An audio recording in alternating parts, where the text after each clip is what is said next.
오늘 말씀의 제목이 열방이 그에게 소망을 두리라. 열방이 그에게 소망을 두리라라는 제목으로 말씀 전합니다. 오늘 백인별 두 번째 주입니다. 백인별은 예수님의 오심을 기다리는 절기입니다. 왜 우리가 예수님을 기다려야 됩니까? 예수님이 우리의 구원이 되시기 때문에 우리는 구원을 받아야 합니다. 그러면 구원자이신 그 예수님을 우리는 어떻게 우리가 생각하고 또 우리 삶 가운데 어떤 관계를 맺고 있기에 우리는 예수님을 소망해야 될까요? 그렇잖아요. 내가 단순하게 나는 예수님이 구원자라는 걸 믿기 때문에 나는 구원받았습니다. 그것도 물론 제일 중요하지만 우리 실제적인 삶 속에서 우리는 어떤 믿음의 모습으로 살아야 되겠나를 생각해 볼 필요가 있는 거죠. 오늘 본문에 나와 있는 이사야의 예언을 보면 그에게 소망을 둔다고 얘기합니다. 그럼 우리도 소망을 두고 살아가는 삶이 되어야 되는데 그 소망을 둔다는 삶이 도대체 어떤 모습이냐, 그리고 그것이 믿음 가운데 어떤 형태로 나타나야 되겠냐, 우리는 좀 생각해 봐야 될 필요가 있습니다. 오늘 이 소망을 두는 것에 대해 생각해 보기를 원하며, 첫 번째로는요, 그러니까 구원이 우리의 소망임을 믿는 우리들이 되어야 될 필요가 있습니다.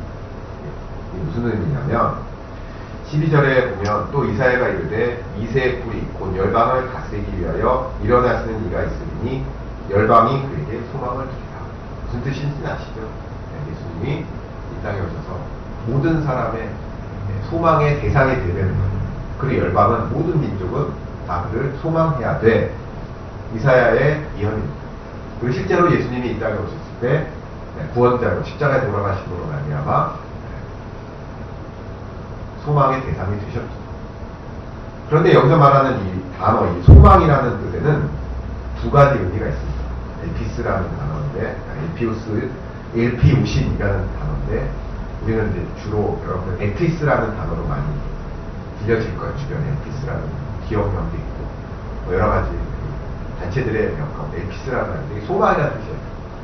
근데 이 두 가지 뜻이 있는데, 하나는 뭐냐면, 어떤 일이 이루어질 것이라는 확신을 가지고 미래를 바라보는 기대. 원어적으로 보면 이런 뜻이 있어요. 뭐 이건 여러분들 아시겠죠?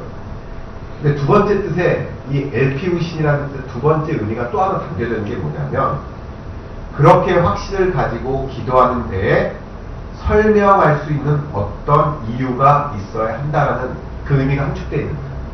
그러니까 소망이라는 게 막연하게 기대하는 것으로 끝나는 게 아니라 그 안에는 설명할 수 있는 어떤 이유, 그러니까 설명할 수 있는 근거가 포함되어야 돼 라는 뜻이 담겨져 있어요.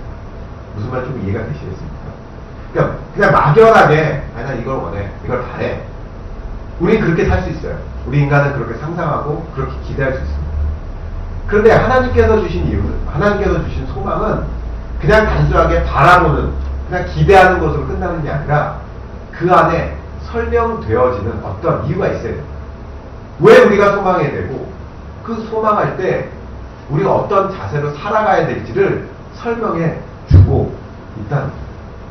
그게 이 성경에서 말하는, 여기서 말하는 이사야가 있던 소망의 단어라는 그 뜻에 그 의미가 담겨져 있는 거예요. 분명하게 예수님께서는 우리 가운데 야, 너 나 믿고 구원받아, 그냥 막연하게만 얘기하지 않았습니다. 그냥 기대해도 돼. 그 얘기에 그냥 침묵으로 흐르는 게 아니라 우리 가운데 소망을 가지는 사람들이 왜 소망을 가져야 되는지, 그리고 그 소망의 모습이 어떤지를 분명히 얘기해주고 있다는 거예요. 그 설명이라는 게 뭐냐? 우리들의 삶이라는 게 그냥 단순하게 끝나는 삶이 아니라 두 가지 선택의 길이 있습니다. 하나는 생명의 길이고 하나는 죽음이에요. 이 두 가지에서 벗어날 수 있는 사람은 아무도 없습니다. 그렇기 때문에 우리는 생명의 길을 당연히 선택해야 돼. 근데 그 생명의 길은 오직 예수 그리스도밖에 없어 라고 예수님은 실제로 오셔서 그것을 실제로 몸으로 보여주신 겁니다. 그냥 하나님께서 하늘나라에서 그냥 율법으로 얘기하고 목소리로 얘기해 준 게 아니라 실제로 예수님이 이 땅에 오셔서 그 설명할 수 있는 이유를 직접 나타내 보이셨다는 거예요. 그게 되게 중요한 겁니다. 그래서 기독교는 되게 위대한 종교라고 얘기할 수 있는 게 아니라 형체 없는 신을 믿는 게 아니라 보이지 않는 신을 믿는 게 아니라 실제로 우리 눈으로 확인하는 그래서 내가 너희를 위해서 구원자로 왔어 라고 직접 설명해 주신 보여주심이 있기 때문에 위대하다고 말할 수 있다는 거예요. 그래서 예수님이 나밖에 구원의 길을 잃을 자는 나밖에 없고 너희들이 미래에는 심판을 받을까 분명히 말씀해주고 있다. 사도행전 4장 12절에도 보면 다른 이로서는 구원을 받을 수 없나니 천하 사람 중에 구원을 받을 만한 다른 이름을 우리에게 주신 일이 없음이라 하였더라. 하나님께서는 우리 가운데 예수 그리스도 이외에는 누구도 구원자로 주신 적이 없다라고 얘기해요. 세상에 많은 종교들이 많은 사람들이 여기에 구원 있고 저기에 구원 있고 이걸 믿어야 되고 저걸 믿어야 되고 막 얘기했지만 하나의 분명히 선포했죠. 예수 그리스도 이외에 나는 다른 이름을 준 적이 없다. 그러니까 다 같잖아. 오직 생명의 이름 예수 그리스도 하나라고 분명히 말씀하고 있다. 그래서 우리는 소망을 두는 겁니다. 설명할 수 있고 그리고 우리에게 믿을 만하고 직접 눈으로 보이셨기 때문에 우리는 그걸 믿는 거예요. 그래서 예수님의 이제 우리는 초림을 하셨고 재림을 믿는 겁니다. 그때 되면 정말 생명과 죽음이 있구나라는 것을 보여주신다. 그런데도 요즘은 세상은 점점 우리에게 하나님이 없다라고 자꾸 얘기를 합니다. 그런 문화들이 형성이 되고 있어요. 작년에 우리 갤럽에서 조사했더니 작년 기준입니다. 물론 1000명을 대상으로 한 조사이기 때문에 그게 100%가 맞다라고 말은 할 수 없겠지만 그래도 지역별로 이렇게 연령별로 성비 다 맞춰갖고 이렇게 조사한 경우를 하니까 아마 비슷하지 않을까 싶어요. 어쨌든 우리나라에서 우리나라 국민 중에서 종교가 그러니까 종교, 기독교, 뭐 불교 다 합쳐갖고 종교가 내 인생에서 되게 중요하다라고 얘기하는 사람이 40%밖에 안 됩니다. 60%는 종교에 대한 관심이 별로 없습니다. 20년 전에, 그러니까 2000년도에는 종교가 내 인생에 중요하다고 얘기하는 사람이 60%였습니다. 그러니까 종교가 별로 중요하지 않는 40%였습니다. 그게 이제 20년이 지나면서 이제 생각이 바뀌는 거죠. 문화가 바뀌는 거죠. 중요하다 6대4에서 안 중요하다가 6대4로 바뀌었습니다. 그러니까 점점 사람들이 종교에 대한 관심이 없습니다. 특히 올해는 20대들, 20대 청년들은 무려 75%가 종교하고 나하고 상관이 없다는 거예요. 바꿔 얘기하면 10명 중에 한 2~3명 정도만 종교를 갖습니다. 그리고 30대들은 내 인생에 종교 필요 없다? 68%예요. 그러니까 이제 40대, 50대, 60대들이 지금 이제 대부분이 이제 50대, 60대들은 50%가 넘게 종교가 중요하다고 얘기했지만 우리 젊은 세대들은 소위 말해 MZ 세대들 20, 30대는 무려 70%가 넘게 그러니까 10명 중에 3명 정도만 종교에 대한 필요성을 갖고 7명 필요 없다. 그러니까 지금은 뭐 2020년도에 들어오면서 탈종교화 시대라고 얘기를 했는데 종교가 필요 없다. 되게 안타까운 현실이죠.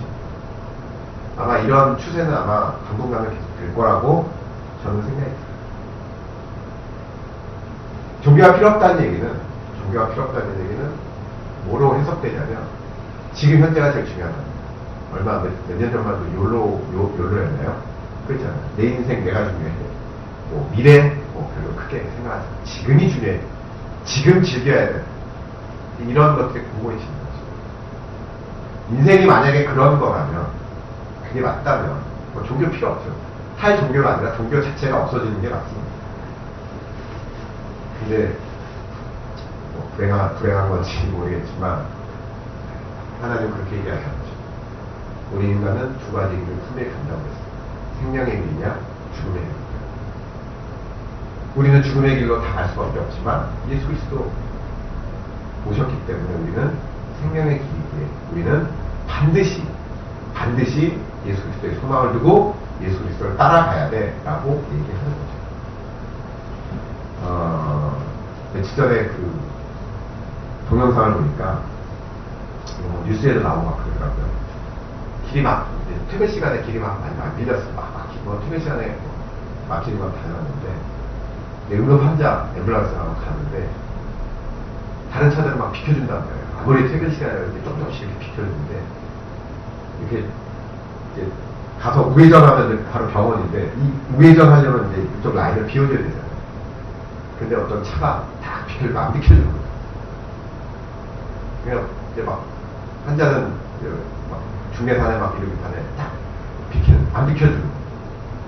그러니까 방송, 이제 구급차에 방송단을 어디 차 비켜달라고 가야 되니까 비켜달라고. 그러니까 방송을 했는데 꼼짝도 안 했어. 그게 이제 그 블랙박스에 찍혀갖고 이제 고스란히 이제 종료가 나왔다. 아마 여러분 보신 분도 계실 거예요. TV에도 나오고 뉴스에도 나오고. 그럼 결국 한 3분 정도를 지체를 하게 되고, 결국 이제 파란불이 돼서 이전 지나가고 이제 그래서 우회전을 가는 거예요. 결국 구급 이제 나중에 환자가 다행히 이제 위급한 상황을 넘겼다고 했는데, 이 구급대원이 그 차를 고소를 해버렸어요. 재판에 넘겨버렸습니다. 아마 법으로 그렇게 돼 있나 봐요. 그래서 이 차주가 이제 재판에 했는지 아닌지 모르겠지만 재판에 넘겨졌다는 얘기가 있더라고요. 그리고 그 블랙박스가 나온 이후로 아마 욕 많이 먹었을 거예요. 아마 차주가 누군지 아마 있었으면 아마 욕이라는 걸 다 먹을 거예요. 여러분들, 왜 우리가 그 사람을 그렇게 한 행동에 대해서 욕을 먹습니까? 왜 그 사람을 내가 내 마음대로 그 차가 막혔는데 꼭 비켜줘야 돼. 내 자유란 말이야. 그럼에도 불구하고 왜 그 사람을 재판에 넘기냐. 이유가 뭡니까? 네, 생명이 중요하다는 걸 알기 때문에. 생명이냐 죽음을 선택하는 그 기로에 섰을 때 이 사람은 다른 사람을 죽음의 그 위험으로 빠뜨렸기 때문에 그걸 제재하는 거예요. 욕도 안 하고.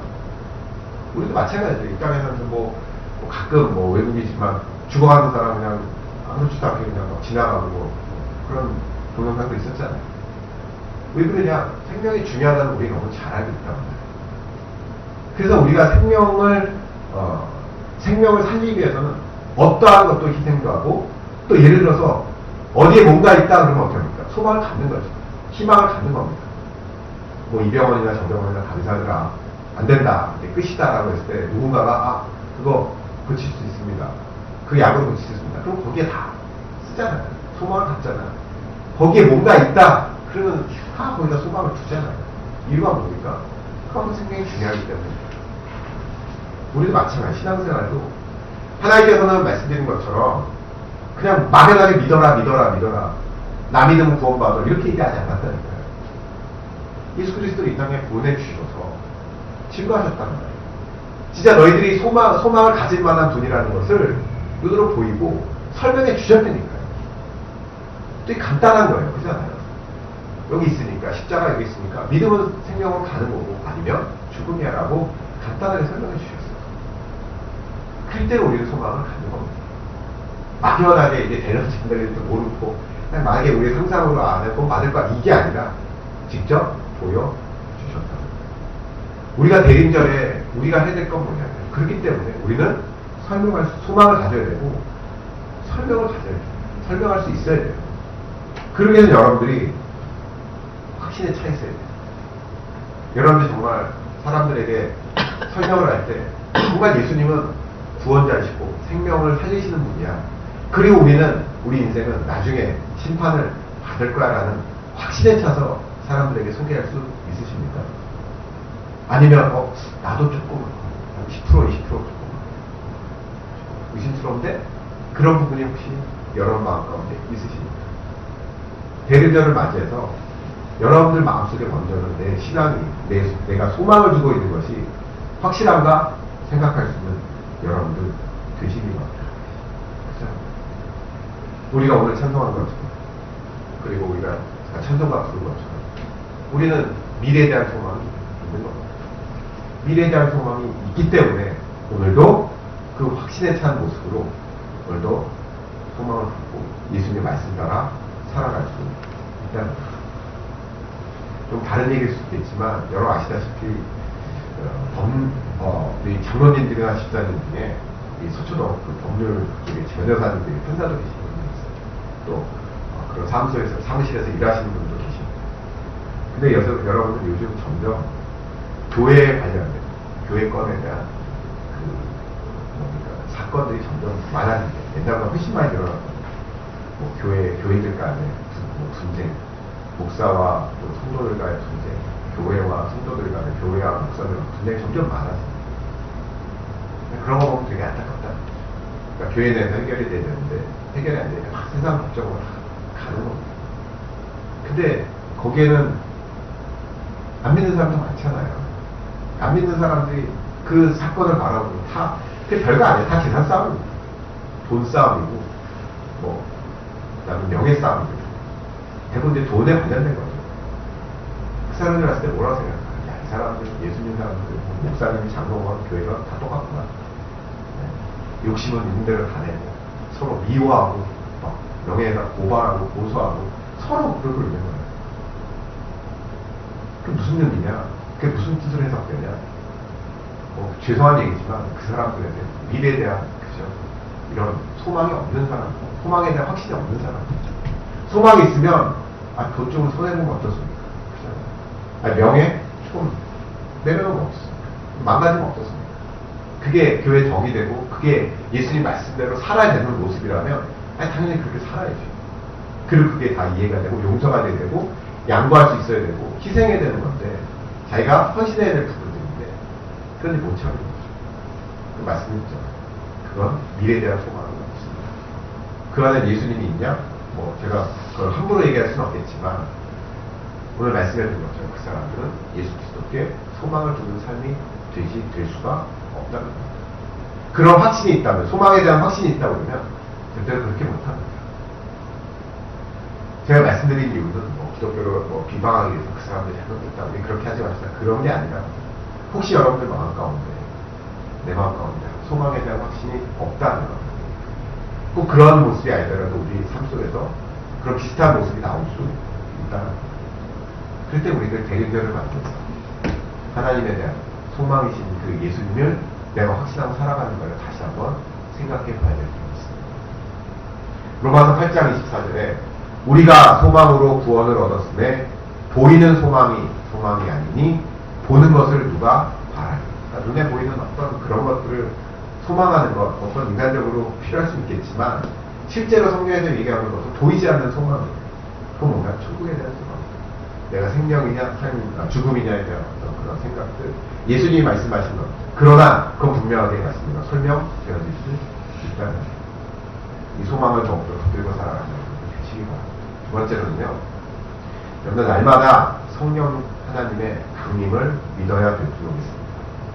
오늘 13절에 이사야 선지자가 그렇게 얘기를 했습니다. 열방이 다 그에게 예수 그리스도께 소망을 주어야 돼. 근데 문제는 뭐냐면 모든 열방이 예수님께 소망을 주지 않습니다. 하나님의 계획은 모든 열방이 다 예수 그리스도께 소망을 두며 살아야 되는데 그렇지가 않아요. 이유가 뭐겠습니까? 믿음이 없으니까. 13절 소망의 하나님이 모든 기쁨과 평강을 믿음 안에서 너에게 충만하게 하사 성령의 능력으로 소망이 넘치게 하시기를 원하노라. 성령의 능력으로 소망의 능력이 넘쳐야 된다. 그러니까 성령 하나님 임한 사람만이 여기에 나온 예언대로 예수님께 소망을 두고 살아간다는 뜻입니다. 여기서 말하는 성령의 능력으로는 원어적으로 조금 해석하면 성령 안에서 이렇게 해석이 됩니다. 안에서 이런 뜻이 있습니다. 그러니까 우리가 소망이 충만한 건 뭡니까? 성령 안에서만이 가능하다는 얘기예요. 그렇기 때문에 성령 안에 있지 않는 사람들은 예수님께 소망을 주지 않습니다. 그래서 많은 사람들이 예수를 믿지 않아요. 여러분들 우리 마음속에는요, 저도 마찬가지로 두 가지 마음이 있습니다. 하나는 성령 안에서의 마음이고 하나는 성령 밖에서의 마음이 공존을 합니다. 로마서 7장 23절에 내 지체 속에 한 다른 법이 내 마음의 법과 싸워 내 지체 속에 있는 죄의 법으로 나를 사로잡는 것을 보는다. 이게 무슨 얘기냐면 사도 바울도 두 가지 마음이 있다는 거예요. 하나님의 마음, 성령 안에서의 마음과 성령 밖에서의 마음이 맨날 치고받고 싸운다는 거예요. 그래서 오호라 나는 공부한 사람이로다. 네. 사도 바울의 고백입니다. 그러니까 자기가 성령 안에서 내가 예수 믿고 나서 성령 안에 성령을 믿었음에도 불구하고 성령 안에 있지 않고 맨날 내 욕심대로 성령 밖에 있는 삶으로 자꾸 살아가는 자기의 모습을 보게 돼요. 그러니까 내가 이렇게 복음 전하러 다니지만 나는 실패한 사람이야. 나는 나쁜 사람이야. 괴수 중에 괴수야. 맨날 이렇게 얘기하는 거 아니겠어요? 그거 뭐 부인할 수 없어요. 예수 한번 믿었다고 하면 내가 예수님처럼 살고 내 마음속에 성령에 거슬리는 짓은 요만큼 다 그런 거 없습니다. 우리 인간은 연약하기 때문에 성령 안에서의 모습과 성령 밖에서의 모습이 늘 공존해요. 근데 문제는 뭐냐? 우리가 소망이 풍성한 사람, 소망이 넘치기 위해서는 성령 안에 있어야 된다니까요. 그러려면 어떻게 하냐? 날마다 성령 하나님의 도우심과 성령 하나님의 능력으로 살아야 될 줄로 믿습니다. 그런데 문제는 여러분들 우리 치열하게 인생 살잖아요. 뭐 이것도 되고 저것도 되고 막 바쁘게 살아간단 말이에요. 이럴 때 성령 하나님의 인재를 여러분들 바라보시고 느끼고 살아가십니까? 물론 그게 맨날 성령 하나님만 생각하고 시시때때로 성령 그럴 수는 없겠지만 우리 인생 쭉 살아갈 때 하루를 살아갈 때 그래 내가 성령 하나님 안에 있었나라는 생각들을 하시며 살아가야 돼요. 제가 어느 청년을 만났는데 교회 다니는 청년을 만났는데 그 청년이 그런 얘기 하세요. 제가 이제 어떤 그 엔지니어 일을 하시는데 너무 바쁜 거예요. 여기도 불려가지고 저기도 불려가지고 하루에 막 아침에도 불려가고 점심에도 불려가고 쉬는 날도 없고 엔지니어이기 때문에 불려간다. 그래서 어느 날 휴가를 이제 하루 휴가를 받아 강원도로 그냥 정말 그냥 소풍이죠. 이렇게 아무 생각 없이 그냥 소풍 갔다 휴가를 하루를 받아 가서 보니까 포장이죠. 그냥 카페 가면 강도 있고 산도 있고 나무도 있고 자동차도 이렇게 지나가고 기차도 가고 그냥 일상의 삶이죠. 근데 그렇게 카페에 앉아서 그런 거 바라보면서 커피 마시면서 제가 어떤 생각이냐면 아 이제 내가 숨쉬고 살아가는구나라는 걸 느낀다. 그때 느꼈다는 거예요. 그러니까 너무 바쁘니까 자기가 사는 건지 마는 건지 모르는 거예요. 막 여기저기 막 불려다니고. 근데 딱 앉아서 보니까 아 내가 숨을 쉬고 살아가는 인간이구나라는 것을 그때 여유를 갖고 느꼈다는 거예요. 그래서 무슨 생각이냐면 아, 조금씩 이제 살아가면서 조금씩 뭐 10분이 됐든 30분이 됐든 여유를 갖고 좀 살았습니다. 우리 가끔 그런 얘기 하잖아요. 뭐 가끔 하늘을 봐야지 뭐 가끔 뭐 청소년들 하면 나오잖아요. 그 숨막히는 그 경쟁 사회에서 그래도 우리는 가끔 하늘을 바라봐야 되고 나의 존재를 의식하고 그런 얘기 하잖아요. 마찬가지입니다. 우리가 성령 밖에 있는 삶이 너무 익숙해지면 우리 성령 안에서의 삶 속에 즉 소망의 충만함을 느끼지 못할 때가 많아요. 우리 육신을 입고 살고 있기 때문에 우리는 두 가지를 막 완벽하게 하는 그런 존재들이 아니에요. 그때는 우리들 인간적으로 열심히 살다 보면 우리가 영적으로 조금 놓치는 부분이 있을 수도 있습니다. 그럼 그 순간에 어떻게 되냐? 사도 바울의 고백처럼 하나님의 법이 사람으로 살아야 되는데 인간의 법, 자기의 능력의 법으로 살아가는 사람이 나를 주도한다. 근데 오늘 분명히 성령이 얘기하잖아요. 성령의 능력으로 소망이 넘치기 하시기를 원하노라. 무슨 얘기예요? 성령의 능력 안에 있을 때 소망이 충만해지는 겁니다. 우리 의지나 내 철학이나 윤리적인 생각이나 도덕적 생각으로 내가 소망이 충만한 게 아니라 성령의 능력으로 자연스럽게 충만해질 수 있다는 거예요. 여러분들은 얼마나 많이 인생을 살아갈 때 하나님에 대해서, 성령 하나님에 대해서 생각하시고 살아가십니까? 내 믿음에 대해서 얼마만큼 생각하십니까? 천국에 대한 소망을 얼마만큼 사모하고 살아가십니까? 아니, 바라보고 살아십니까? 소망까지는 뭐 이렇게 하지 않더라도 얼마나 생각하고 바라보시냐예요. 내 인생에서 얼마나 많이 십자가를 바라보시고 살아가고 계십니까? 여러분들 뭐 바쁘시잖아요. 무대에 되고 직장생활 되고 사회생활 되고 분담해야 된다. 사람도 만나야 돼요. 근데 그 안에서 얼마나 십자가를 바라보시나요? 그 길을 말씀드린 여기 성경에 나와 있는 것처럼 성령 안에서만이 소망이 충만해질 줄로 믿습니다. 저는 개인적으로요, 목사라는 이제 직을 달고 살잖아요. 그러다 보니까 좋은 점도 있습니다. 불편한 점도 있지만 좋은 점도 있어요. 그러니까 좋은 점 중에 하나가 뭐냐면 이제 뭐 이 목사님들 사이에서는 뭐 목사님 하지만 이제 세상에 나가잖아요. 그럼 저는 목사님을 알고 있는 분들이 있습니다. 주변에 있지 않는 사람들 가운데. 그럼 저를 부를 때 뭐 김치 이렇게 안 부릅니다. 목사님 이렇게 부르나요? 그렇잖아요. 그 목사님이라 부를 때는 어떨 때는 불편할 때도 있고 어떨 때는 조금 자유를 억압하니까 내가 이렇게 행동에 이렇게 말이나 행동에 이렇게 제약이 있기 때문에 조금 불편하기도 해요. 근데 돌이켜 생각해보면 반대로 생각하면 그분이 저를 목사님을 부를 때는 저는 뭘 생각합니까? 내가 예수님을 믿고 예수님을 전하는 사람이구나라는 것을 일상적인 삶 속에서 내가 잊고 있었지만 그 사람이 날 불러줌으로 말미암아 내가 생각하게 됩니다. 하나님에 대해서 다시 한번 생각하게 되고, 내가 이렇게 얘기하고, 이렇게 생각하고, 이렇게 행동하는 게 맞나라는 것들을 그 짧은 순간에 잠깐씩 한단 말이에요. 그래서 이렇게 말도 절제하게 되고, 조금 행동을 조심하게 되고, 이렇게 생각하게 된단 말이에요. 그리고 한편으로는 목사님 얘기할 때, 저 사람 예수 안 믿지? 그러면 혹시 한번 전도라도 해볼까라는 그런 생각도 하게 돼요. 뭐 강하게는 아니지만 넌지시 교회 가는 게 어떻겠습니까? 라고 얘기할 때도 있습니다. 제가 그런 걸 느끼면서 내가 만약에 목사가 아니었으면 나가 어떻게 살았을까? 생각해보면 정말 어쩌면 일주일 내내 바쁘게 막 살다가 주일날 와서 우리 하나님 예수님 십자가 뭐 이렇게 생각할 수도 있을 수도 있을 것 같아요. 근데 다행히 제 인생에서는 뭐 여러분들하고는 다르겠지만 저는 목사이기 때문에 사람들이 부를 때마다 목사님 부를 때마다 저는 그런 생각을 할 수밖에 없는 거죠.